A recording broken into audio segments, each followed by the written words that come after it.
Hello दोस्तों, आशा करते हैं आप स्वस्थ होंगे, मस्त होंगे। जैसा कि आपको विदित है कि अपना इकोनॉमिक सर्वे 2022-23 के लिए आ गया है और बजट भी आ गया है। तो आज हम चर्चा करेंगे इकोनॉमिक सर्वे पे जो 2022-23 के लिए आया है। तो सबसे पहले हम इकोनॉमिक सर्वे से संबंधित और बजट से संबंधित महत्वपूर्ण पदाधिकारी है उनको देख लेते हैं। तो वर्तमान में भारत के वित्त मंत्री कौन है? तो श्रीमती निर्मला सीतारामन जी है। यानी जो निर्मला ताई है ये वर्तमान में भारत की वित्त मंत्री है और ये राज्यसभा सांसद है। कहां से? कर्नाटक से राज्यसभा सांसद है। परीक्षा में प्रश्न आ सकता है कि वर्तमान में हमारे वित्त मंत्री श्रीमती निर्मला सीतारामन जी कहां से राज्यसभा सांसद है? तो हमारा आंसर क्या होगा? कर्नाटक। वित्त राज्य मंत्री कौन है? तो भागवत किशन राव कराड़ साहब। कौन? भागवत किशन राव कराड़ साहब है। ये वर्तमान में भारत के वित्त राज्य मंत्री है। उसके बाद में वित्त सचिव कौन है? तो टी.वी. सोमनाथन साहब, ये भारत के वित्त सचिव है। उसके बाद में राजस्व सचिव संजय मल्होत्रा जी है। ये वर्तमान में भारत के राजस्व सचिव है। और मुख्य आर्थिक सलाहकार, ये सबसे महत्वपूर्ण प्रश्न है, वी अनंत नागेश्वरन साहब। ये जो मुस्कुराता हुआ चेहरा आपको दिख रहा है ये कौन है? ये है श्री वी अनंत नागेश्वरन साहब। तो एग्जाम से 3 दिन पहले आपको कौन क्या है ये लिस्ट फिर से अपडेट कर लेनी है, क्योंकि क्या पता कौन सा डेटा परिवर्तित हो जाए। तो एग्जाम से 3 दिन पहले आपको उसको देख लेना है। आगे चलते हैं। देखो, सामान्यतः जो अपना इकोनॉमिक सर्वे है वो कब इश्यू किया जाता है, कब जारी किया जाता है? तो 31 जनवरी को इकोनॉमिक सर्वे जारी किया जाता है और उसके जस्ट अगले दिन यानी 1 फरवरी को भारत का बजट संसद में पेश किया जाता है। इस बार भी परंपरा को कायम रखा गया। बिल्कुल, इस बार भी 31 जनवरी को इकोनॉमिक सर्वे रिलीज किया गया और 1 फरवरी को बजट इश्यू किया गया। तो इकोनॉमिक सर्वे है वो कौन से साल के लिए है? इकोनॉमिक सर्वे है 2022-23 के लिए। और बजट कब के लिए होगा? 2023-24 के लिए बजट घोषित किया गया है।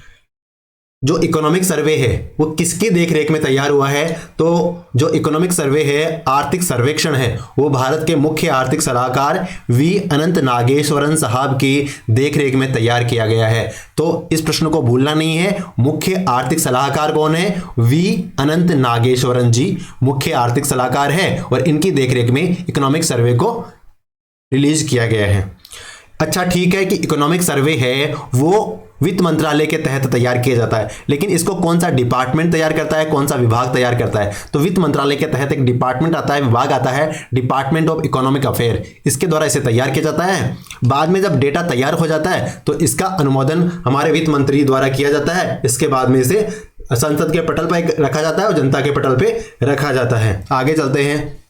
अब हम बात करेंगे जो इकोनॉमिक सर्वे है उसके इतिहास की, उसकी हिस्ट्री की, कि किस प्रकार इकोनॉमिक सर्वे सबसे पहले पेश किया गया, क्या उसमें कुछ परिवर्तन किया गया है, उन चीजों को देखते हैं। तो देखो, भारत का पहला इकोनॉमिक सर्वे है ना, इकोनॉमिक सर्वे या ईसी का ईएस कहेंगे इसे शॉर्ट में हम, ये 1950-51 में जारी किया गया था। किसकी? पहला इकोनॉमिक सर्वे 1950-51 में। ठीक है, कब? मतलब जिस साल भारत का गणतंत्र लागू हुआ था उसी साल में, उसके अगला जो फाइनेंशियल ईयर होगा ना उसमें पहला आर्थिक सर्वे जारी किया गया। लेकिन उसे तब बजट के साथ ही जारी कर दिया जाता था। इतना बड़ा डॉक्यूमेंट नहीं होता था जितना 450 पेजेस का वर्तमान में इकोनॉमिक सर्वे आ रहा है। उसके अलावा 11 इसमें चैप्टर है ना, बहुत ही बड़ा कॉन्सेप्ट है। लेकिन तब बजट के साथ ही पेश कर दिया जाता था और इतना इस पे गौर नहीं किया जाता था। लेकिन जब परिस्थितियां अलग हुई, जनता को यह बताना पड़ना शुरू हुआ कि आप नया बजट तो ये लेके आओगे, लेकिन इससे पिछले वाले बजट में आपने क्या किया है, आपकी जो सफलताएं हैं वो क्या है, असफलताएं हैं क्या वो क्या है, वो आपको बतानी पड़ेगी। तो 1964 के साल से, कब से? 1964 के साल से इसे बजट से अलग जारी करना शुरू किया गया। कैसे? जैसे मान लीजिए अभी 31 जनवरी को जारी किया जाता है, बाद में 1 फरवरी को बजट आता है, यानी अलग अलग डॉक्यूमेंट हो गए। तो 1964 के साल से इस प्रक्रिया को शुरू किया गया था। अब बात करते हैं कि इकोनॉमिक सर्वे है क्या, होता क्या है, ये भला है क्या? तो देखो, जो इकोनॉमिक सर्वे है वो बजट का मुख्य आधार होता है और इससे क्या निकल के आता है, जो अपनी इकोनॉमी है, अपनी अर्थव्यवस्था है, उसकी पूरी तस्वीर इस इकोनॉमिक सर्वे में देखी जा सकती है। इसके द्वारा वर्तमान में भारत की जो इकोनॉमी है उसके हालात कैसे हैं, पिछले साल में कितने डेवलपमेंट हुए, कितना ट्रेड हुआ, किस सेक्टर में कितनी कमाई हुई, किस सेक्टर में कौन सी योजनाएं लगाई गई है, इन सब बातों का उल्लेख इस इकोनॉमिक सर्वे में होता है। आशा करते हैं कि आप इस बात को समझ गए होंगे। ये तो बोल बच्चन है वैसे तो। अब बात करते हैं इकोनॉमी का आईना, है ना। तो बजट से एक दिन पहले पेश होता है, मैंने आपको बताया। बीते साल का जो लेखा जोखा वो इसमें शामिल करते हैं और 1964 से इसे अलग से पेश किया जाता है। अब बात करते हैं कि इकोनॉमिक सर्वे में जो सिफारिशें होती है वो क्या सरकार के लिए बाध्यकारी होगी कि अगला जो बजट होगा उसमें इकोनॉमिक सर्वे की जो सिफारिशें हैं वो शामिल करे? नहीं, ये सरकार के विवेक पर निर्भर करता है कि सरकार इसे बजट में इनकी सिफारिशों को शामिल करती है या नहीं। तो ये सरकार की इच्छा पर निर्भर करता है। हालांकि सरकार अधिकतर बार, क्योंकि वही लोग, उसी मेंटालिटी के लोग इकोनॉमिक सर्वे तैयार करते हैं और वही लोग बजट तैयार करने में हेल्प करते हैं, तो कहीं ना कहीं उसका रिफ्लेक्शन ही होता है। लेकिन ये सरकार के लिए बाध्यकारी नहीं है। टेक्निकल लैंग्वेज में बात करें तो ये बाध्यकारी नहीं है, हालांकि सरकार इसको फॉलो जरूर करती है। अब देखो हमारे इकोनॉमिक ग्रोथ की बात करते हैं। अब देखो पिछले 3 सालों में एक बहुत बड़ी घटना हुई। क्या हुआ? कोविड-19 ने पूरी दुनिया की इकोनॉमी को प्रभावित किया।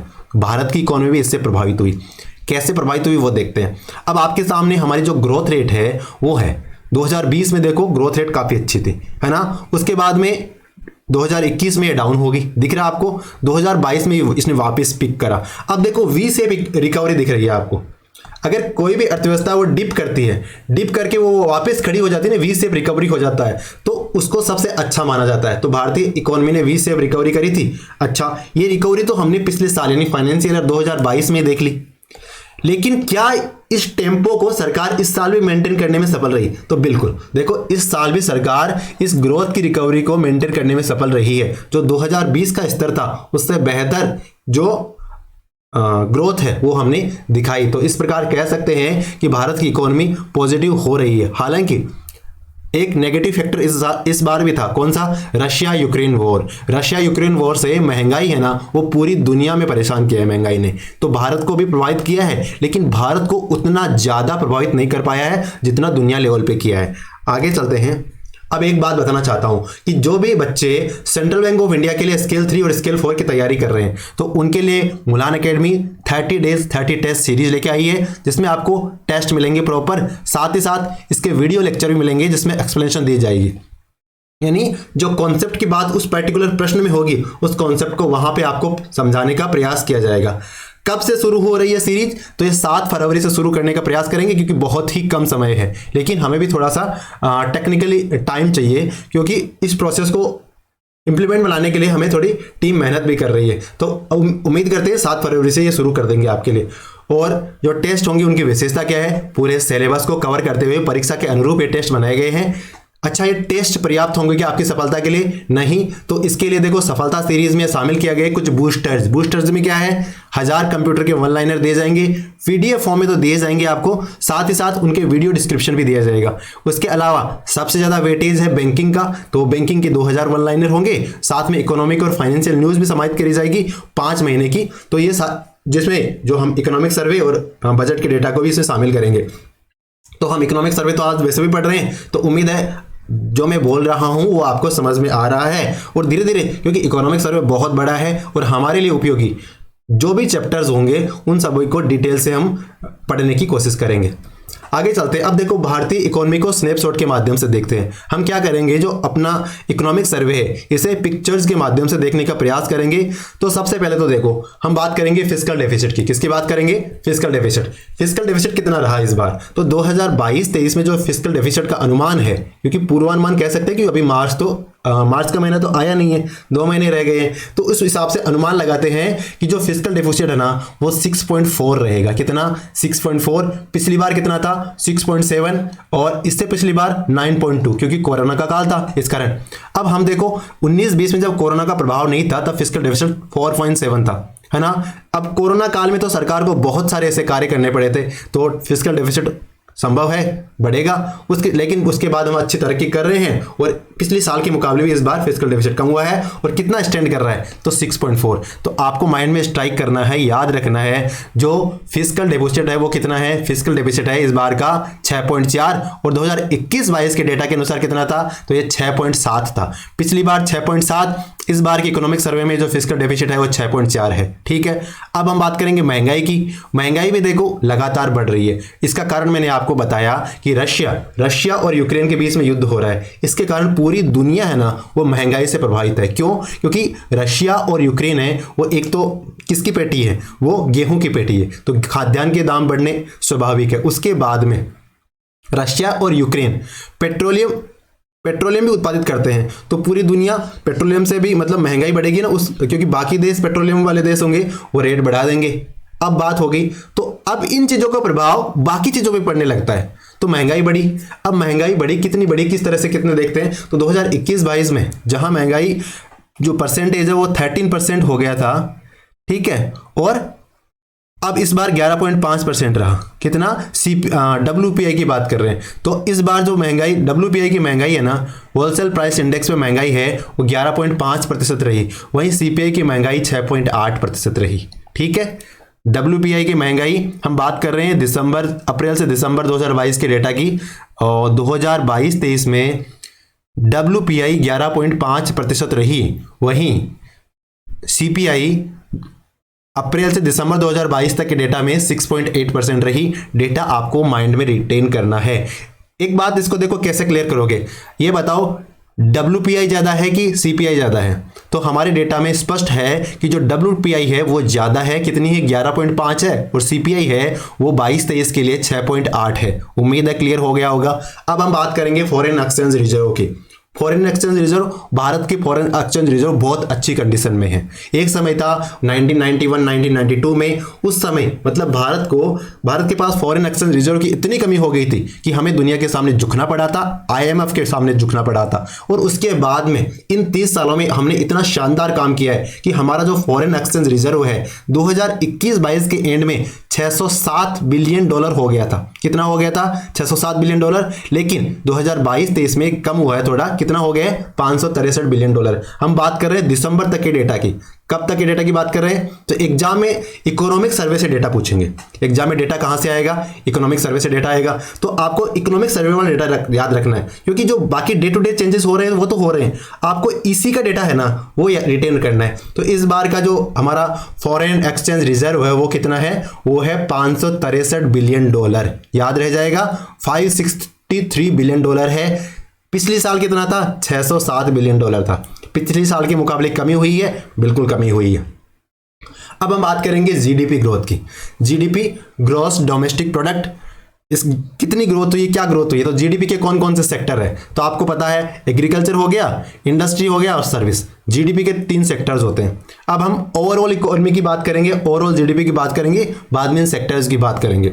तो देखो, जीडीपी की ग्रोथ जो फोरकास्ट की गई है इकोनॉमिक सर्वे में, वो कहा गया है कि 6% से लेके 6.8% के बीच में हमारी ग्रोथ रेट रहेगी, यानी पॉजिटिव ग्रोथ रेट रहेगी। कितनी? 6% से 6.8%। ठीक है, तो ये किस पे बात कर रहे हैं? हम कांस्टेंट प्राइस पे बात कर रहे हैं। ठीक है, कांस्टेंट प्राइस पे बात कर रहे हैं। 6% से 6.8% के बीच में जीडीपी की ग्रोथ रहेगी। पिछली साल जीडीपी की ग्रोथ कितनी रही थी? 22-23 में डेटा में तो 7% रही थी। लेकिन उम्मीद है कि नया डेटा पूछते हैं तो हमारी जीडीपी ग्रोथ रेट कितना होने की प्रेडिक्शन है? तो 6% से लेकर 6.8% के बीच में हमारी जीडीपी बढ़ेगी, हमारी इकोनॉमी बढ़ेगी। अब हम जीडीपी के सेक्टर्स देख लेते हैं। सबसे पहले हम बात करेंगे किसकी? सबसे पहले हम एग्रीकल्चर की बात करेंगे। एग्रीकल्चर कितनी रेट से बढ़ रही है? तो देखो, एग्रीकल्चर है वो 3.5% से बढ़ रही है। अब ओवरऑल जीडीपी 6% से अधिक बढ़ रही है, लेकिन एग्रीकल्चर 3.5 से बढ़ रहा है। 3.5 से भी एग्रीकल्चर बढ़ रहा है, वो बहुत अच्छी बात है। ठीक है, तो एग्रीकल्चर 3.5 से बढ़ रहा है। उसके बाद में बात करेंगे इंडस्ट्री की। इंडस्ट्री देखो, पिछली बार गजब की ग्रोथ करी थी। गजब की ग्रोथ करने के पीछे एक कारण था। क्या कारण था बताओ? इससे पहले उससे पिछले साल क्या हुआ था कि कोरोना के कारण पूरी इंडस्ट्री वो ठप हो गई थी, उत्पादन हो ही नहीं रहा था। तो पिछले साल तो नेगेटिव में हो गया था, ग्रोथ नेगेटिव में होगी तो पहले वो नीचे चलेगी स्टेप। अब वो नॉर्मल प्रोडक्शन भी करते ना तो वहां से तो ग्रोथ निश्चित थी, लेकिन सरकार के एमएसएमई सेक्टर्स को काफी मतलब प्रोत्साहन दिया गया। उससे क्या हुआ? पिछली बार हमारी इकोनॉमी जो इंडस्ट्री सेक्टर है ना वो गजब का बूम किया। और कितनी रेट से बढ़ा था? ये 10.3% की रेट से बढ़ा था। 21-22 के डेटा की बात कर रहा हूं मैं। और इस बार कितना बढ़ा है? इस बार ऑब्वियसली बात है कि उतना तो नहीं बढ़ेगा, क्योंकि पिछली बार तो डिप में थी और पिछली बार जूम करके गई थी, लेकिन इस बार भी बढ़ा है। 10.3% पिछली बार बढ़ गया और इस बार भी 4.1% की रेट से हमारा इंडस्ट्री सेक्टर है वो बढ़ा है। तो इंडस्ट्री सेक्टर भी बढ़ा है, बिल्कुल बढ़ा है, मतलब एग्रीकल्चर भी बढ़ा है, इंडस्ट्री भी बढ़ी है, दोनों बढ़े हैं। इसके बाद में बात करते हैं सर्विस सेक्टर की। तो सर्विस सेक्टर है उसमें भी ग्रोथ हुई है और सबसे शानदार ग्रोथ सर्विस सेक्टर की हुई है। अगर बात कहूं कि अगर हमारी जीडीपी ग्रोथ की अगर लाज रखी है किसी ने, तो कौन से सेक्टर ने रखी है? वो सर्विस सेक्टर ने रखी है। और सर्विस सेक्टर बढ़ना, कोई देश अगर विकसित अर्थव्यवस्था की तरफ कदम रखती है तो उसका तात्पर्य क्या है? उसका सर्विस सेक्टर ग्रोथ कर रहा है। और हमारा सर्विस सेक्टर ग्रोथ कर रहा है भाई साहब, धूमधाम से ग्रोथ कर रहा है। किस रेट से बढ़ रहा है? 9.1% से बढ़ रहा है हमारा सर्विस सेक्टर, ठीक है ना। तो इस बार सबसे शानदार ग्रोथ किसने करी है? सर्विस ने। सबसे कम ग्रोथ किसने करी है? ग्रोथ तो करी है लेकिन कम किसने करी है? एग्रीकल्चर ने। और इंडस्ट्री ने कितनी ग्रोथ करी है? 4.1। सर्विस ने कितनी करी है? 9.1। और ओवरऑल जीडीपी कितनी बढ़ेगी? तो 6% से 6.8% के बीच में कहीं भी ये रिफ्लेक्ट कर सकती है। आगे चलते हैं। अब देखो जीडीपी ग्रोथ का जो फोरकास्ट हमने किया था वही बात यहाँ पे है कि पिछली बार 7% से बढ़ी थी और इस बार कितनी बढ़ी है? 6% से 6.8% के रूप में बीच में बढ़ेगी। तो आपसे एग्जाम में प्रश्न पूछे कि 2022-23 में जो भारत की जीडीपी है वो किस रेट से बढ़ी है? तो इकोनॉमिक सर्वे 2022-23 के अनुसार 7% के रेट से बढ़ी है। और 23-24 का जो प्रेडिक्शन किया गया है वो 6% से 6.8% के बीच में किया गया है। 22-23 में 7% से और 23-24 में 6 से 6.8% की प्रेडिक्शन की गई है, ठीक है। आगे चलते हैं। अब सर्विस सेक्टर की वही बात करते हैं। तो 22-23 में कितना बढ़ा है? 9.1%। देखो 22-23 में 7% है, 23-24 के लिए प्रेडिक्शन है कि 23-24 में इतना बढ़ेगी। तो 23-24 में 6 से 6.8 के बीच में बढ़ेगी और 22-23 में 7% बढ़ी है, ठीक है। उसके बाद में सर्विस सेक्टर की हमने बात करी कि 2022-23 में 9.1% से बढ़ी है।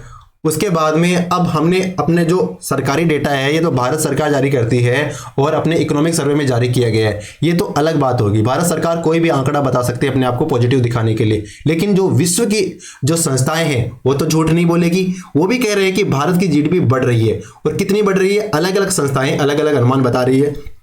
तो सबसे देखो जो S&P है, स्टैंडर्ड एंड पुअर नाम की जो संस्था है, वो कह रही है कि भारत की जीडीपी है वो कितनी रेट से बढ़ेगी? 7.3% की रेट से बढ़ेगी। वहीं एडीबी एशियन डेवलपमेंट बैंक बोल रहा है 7% की रेट से बढ़ेगी। उसके बाद में हम बात करेंगे IMF की बात करेंगे तो 6.8% के रेट के आसपास बता रहा है। और फिर OECD Organisation for Economic Cooperation and Development है वो 6.6% की रेट से बता रहा है। अगर हम सबका एवरेज ले लें, एवरेज ले लेते हैं तो जो एवरेज ग्रोथ रेट है वो कितनी बता रहा है? 6.9% बता रहा है। और भारत सरकार क्या कह रही है कि 6 से लेके 6.8% के बीच में हमारी इकोनॉमी बढ़ेगी। तो ये कह सकते हैं कि भारत की इकोनॉमी 6.5% के ऊपर बढ़ेगी, बिल्कुल बढ़ेगी, ठीक है। लेकिन डेटा फिर भी आपको याद रखना है कि पिछले साल 2022-23 में भारत की जीडीपी 7% से बढ़ी है, 23-24 में ये 6% से 6.8 के बीच में बढ़ने की संभावना है। आगे चलें। अब देखो सरकार के टैक्स कलेक्शन में सुधार हो रहा है क्या? सबसे पहले हाँ या ना में जवाब लेता हूं मैं आपसे। तो देखो सरकार का जो कलेक्शन है वो बढ़ रहा है। कैसे बढ़ रहा है? सरकार के कलेक्शन के क्या सोर्सेज है? एक तो होते हैं डायरेक्ट टैक्सेस, एक होते हैं इनडायरेक्ट टैक्सेस, ठीक है। इनडायरेक्ट टैक्सेस को आजकल हम क्या कहते हैं? GST, goods and service tax कहते हैं, क्योंकि ज्यादातर इनडायरेक्ट टैक्स है वो इसमें समाहित कर लिए गए, सारे नहीं किए गए, ज्यादातर कर लिए गए। और डायरेक्ट टैक्स की बात करते हैं तो देखो 2023 फाइनेंशियल ईयर 2023 में कितना डायरेक्ट टैक्स कलेक्ट हुआ है? तो 8.7 लाख करोड़, 8.7 लाख करोड़ का। और पिछली बार कितना हुआ था? पिछली बार 7 लाख करोड़ का हुआ था। तो इसका मतलब 1.7 लाख करोड़ डायरेक्ट टैक्स बढ़ गया। कलेक्ट ज्यादा कलेक्ट हुआ है, बिल्कुल हुआ है। अब दूसरी बात करते हैं। दूसरी बात कह रहा है कि जो इनडायरेक्ट टैक्स यानी जीएसटी कितना बढ़ा है? तो पिछली बार तो 9.4 कलेक्ट हुआ था 2022 में, फाइनेंशियल 2022 में तो, लेकिन फाइनेंशियल 2023 में 11.9 लाख करोड़ का, 11.9 लाख करोड़ का जीएसटी कलेक्ट हुआ है। तो क्या शानदार, मतलब सरकार को कितना टैक्स कलेक्ट हो गया? 11 और 8 कितने हो गए? 19, 20.6 लाख करोड़ का रेवेन्यू कलेक्ट हो गया। पिछली बार के मुकाबले कितना ज्यादा है? लगभग 5 लाख करोड़ से भी ज्यादा, 5 लाख करोड़ के आसपास ज्यादा रेवेन्यू कलेक्ट हुआ है, टैक्स ज्यादा सरकार के पास आया। अब देखो सरकार के पास में अगर पैसा ज्यादा आएगा तो उससे क्या होगा? सरकार खर्चा भी अच्छा कर पाएगी। अब सरकार के खर्चे कितने प्रकार के होते हैं? तो सरकार के खर्चे मोस्टली 2 प्रकार के होते हैं, एक तो रेवेन्यू एक्सपेंडिचर, एक कैपिटल एक्सपेंडिचर। अब रेवेन्यू एक्सपेंडिचर क्या होता है और कैपिटल एक्सपेंडिचर क्या होता है? तो वैसे तो आपको पता है, लेकिन मैं आपको एक बार फिर से बता देना चाहता हूं कि सरकार के कुछ बेसिक खर्च होते हैं। जैसे मान लीजिए आप सरकारी बैंक में कार्यरत है या सरकारी नौकर है, तो आपको तो सरकार को सैलरी देनी पड़ेगी, सरकार का चाहे कितना ही टैक्स कलेक्ट हो जाए, और उसके बदले उनको कुछ मिलेगा नहीं। वैसे वो पैसा चला गया तो चले गया। जैसे किसी टीचर को सैलरी दे रहे हैं तो वो पैसा चला गया, सरकार को कुछ कमा के नहीं देगा वो, है ना। तो उसे क्या कहेंगे, उसे रेवेन्यू एक्सपेंडिचर कहेंगे। मतलब वो पैसा जो सरकार द्वारा खर्च किया जाना, जैसे सरकार ने कहीं से उधार ले रखा था, अब उस पर ब्याज बन गया, अब वो ब्याज क्या है, ब्याज रेवेन्यू एक्सपेंडिचर है। तो कितना रेवेन्यू एक्सपेंडिचर है इस बार, तो फाइनेंशियल 2023 में 20 लाख करोड़ का रेवेन्यू एक्सपेंडिचर है। कितना, 20 लाख करोड़ का। पिछली बार कितना था, पिछली बार 18 लाख करोड़ का था। इसका मतलब इस बार रेवेन्यू एक्सपेंडिचर बढ़ा है, बिल्कुल बढ़ा है। तो लेकिन बहुत ज्यादा नहीं बढ़ा है, बहुत ज्यादा नहीं बढ़ा है। नॉर्मल रेवेन्यू एक्सपेंडिचर बढ़ा है, बहुत ज्यादा नहीं बढ़ा है। तो कभी भी सरकार अगर कैपिटल एक्सपेंडिचर ज्यादा करती है वो अच्छा होता है। अच्छा इसलिए होता है कि कैपिटल एक्सपेंडिचर है वो सरकार कुछ इंफ्रास्ट्रक्चर डेवलप करती है, वो कुछ ऐसी मशीनरी बनाती है, कुछ ऐसे सिस्टम जनरेट करती है कि सरकार को उससे आज फायदा हो, आज नहीं तो कल फायदा हो, 10 साल बाद में फायदा हो, 20 साल फायदा हो। उसे कहते हैं रेवेन्यू कैपिटल एक्सपेंडिचर। और रेवेन्यू एक्सपेंडिचर तो कर दिया वो कर दिया। जैसे उदाहरण के तौर पे आपके पर्सनल खर्चे की बात लेते हैं कि क्या रेवेन्यू एक्सपेंडिचर है, क्या कैपिटल एक्सपेंडिचर है। जैसे मान लीजिए आपके पास में 1000 रुपए थे, ठीक है, 500 रुपए तो आपने खाने पीने में, मूवी देखने में, इनमें खर्च कर दिए, और 500 रुपए का आपने गोल्ड बाई कर लिया। तो जो आपके 500 रुपए जो आपने खाने पीने में खर्च किए ना, ये तो है आपका रेवेन्यू एक्सपेंडिचर। और 500 रुपए का आपने जो गोल्ड खरीदा ना, ये है आपका कैपिटल एक्सपेंडिचर। उम्मीद है आप कैपिटल और रेवेन्यू एक्सपेंडिचर को समझ गए होंगे। अब देखो, कैपिटल एक्सपेंडिचर पिछले 5 सालों में डबल हो गया। ये सरकार की मतलब क्या होती है, एक प्रकार से कह सकते हैं सरकार जीत रही है। यहाँ पे सरकार अच्छा कर रही है, सरकार सराहनीय कार्य कर रही है। अब देखो, फाइनेंशियल ईयर 2023 में सरकार का कैपिटल एक्सपेंडिचर कितना है, कैपिटल एक्सपेंडिचर है 4.5 लाख करोड़। कितना है, 4.5 लाख करोड़ सरकार ने कैपिटल एक्सपेंडिचर किया है। कैपिटल एक्सपेंडिचर एक तरह से एसेट्स होता है, यानी सरकार की संपत्ति होती है, वो कल को जाके सरकार को वापस पैसा देगी वो। तो कितना, 2023 में कैपिटल एक्सपेंडिचर 4.5 लाख करोड़, इससे पिछली बार कितना था, 2.7 लाख करोड़। तो ऑलमोस्ट डबल हो गया। अगर उससे 2018 से बात करें तो यहाँ पे 18 36, मतलब 2.5 गुने से ज्यादा हो गया, है ना। तो इस प्रकार कह सकते हैं कि जो कैपिटल एक्सपेंडिचर है वो 2023 में कितना स्टैंड कर रहा है, 4.5 लाख करोड़। और क्या जो रेवेन्यू एक्सपेंडिचर है वो कितना है, 20 लाख करोड़। और डायरेक्ट टैक्स कलेक्शन कितना है, 8.7 लाख करोड़। और जीएसटी कलेक्शन कितना है, 11.9 लाख करोड़। ये डेटा आपको माइंड में कहीं ना कहीं स्ट्राइक रखना है, ताकि एग्जाम में इस संबंध में कोई भी प्रश्न आता है तो आप उसका सही से सॉल्यूशन लगा सको। एक थोड़ा सा माइंड मैप कर लेना है, सारा डेटा याद नहीं रहता, लेकिन माइंड में मैप की तरह सेट कर लेना है उस डेटा को कि किस तरह से उसका उपयोग हम कर सकते हैं प्रश्न में। आगे चलते हैं। अब देखो, सरकार विभिन्न क्षेत्र में अच्छा कार्य कर रही है। अब कुछ कुछ बातें हैं जो हम देखेंगे। वैसे तो अधिकतर बातें हैं वो बोल बच्चन की तरह है, लेकिन कुछ बातें हैं जो पॉजिटिव भी होगी, जो फैक्ट की तरह भी होगी। अब ये कह रहा है कि जो कैपेसिटी ऑफ मेजर पोर्ट, जो पोर्ट्स है ना अपने, उनकी कैपेसिटी पिछले 8 सालों में दुगुनी कर ली है, डबल कर ली है। कितने सालों में, 8 सालों में। और यूपीआई ट्रांजैक्शन है ना, 2022 के दिसंबर के महीने तक यूपीआई ट्रांजैक्शन हो गए थे 782 करोड़। 782 करोड़ ट्रांजैक्शन हुए, और ये हाईएस्ट है अब तक के। तो कितने यूपीआई ट्रांजैक्शन हो गए, 782 करोड़। वैसे इस प्रकार के प्रश्न बनते नहीं है, तो इन पे ज्यादा टाइम खपाने की कोई आवश्यकता है नहीं। अब बात करेंगे इन्फ्लेशन की। इन्फ्लेशन की बात हम पहले कर चुके हैं, लेकिन एक बार फिर से करेंगे। क्यों, क्योंकि उससे हमारा जो पहले डेटा हमने पढ़ा था वो डेटा माइंड में सेट हो जाए। तो हम बात करेंगे 2 प्रकार की इन्फ्लेशन की। एक तो होती है WPI, होलसेल प्राइस इंडेक्स, एक होता है CPI, यानी कंज्यूमर प्राइस इंडेक्स। तो मैंने पूछा था आपसे WPI और CPI में कौन ज़्यादा है वर्तमान में। तो जो WPI वो ज़्यादा है, वो कितनी है, 11.5% 2022-23 के डेटा के अनुसार। और CPI कितनी है, 6.8%। और पिछली बार के मुकाबले CPI कम हुई है, ज़्यादा हुई है। तो देखो, CPI तो बढ़ी है, आपका DA बढ़ा है ना, और WPI पिछली बार के मुकाबले कम हुई है। ठीक है, आगे चलते हैं।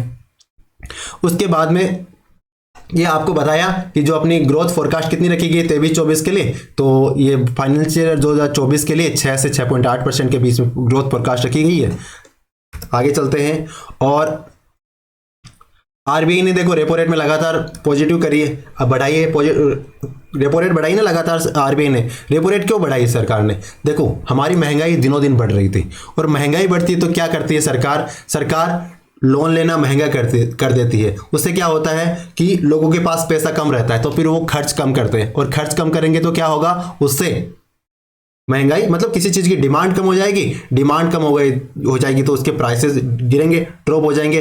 तो जो सरकार होती है, या सरकार अपने जो एजेंसी है, कौन सी, रिजर्व बैंक ऑफ इंडिया, उसके माध्यम से मार्केट में जो मनी सर्कुलेशन में है उसे कम करने का प्रयास करती है। तो इसके लिए उनके पास में डायरेक्ट और इनडायरेक्ट मेथड्स है। जैसे मान लीजिए वो गोल्ड बॉन्ड सेल कर देगी। गोल्ड बॉन्ड सेल करने से क्या होगा, जनता के पास में कागज का टुकड़ा आ जाएगा, लेकिन पैसा कहाँ चला जाएगा, आरबीआई के पास चला जाएगा। या और बैंकों के लिए लोन महंगा कर देगी, तो बैंक क्या करेंगे, आगे कस्टमर के लिए लोन महंगा कर देंगे। उससे मार्केट से पैसा, मतलब मार्केट में पैसा कम सर्कुलेट होगा, तो महंगाई डायरेक्ट इनडायरेक्ट तरीके से कम हो जाएगी। आगे चलते हैं। अब देखो इंडस्ट्री सेक्टर में शानदार ग्रोथ हुई है ना। और देखो एमएसएमई की क्रेडिट है ना, MSME micro small and medium enterprises, इसकी जो क्रेडिट्स है उस, मतलब उधार, आप बैंक में हो, आप एमएसएमई को क्रेडिट देते हो, उधार देते हो, तो जनवरी 2022 के मुकाबले 30% ग्रोथ दिखाई है इसने। कितनी दिखाई है, 30%। और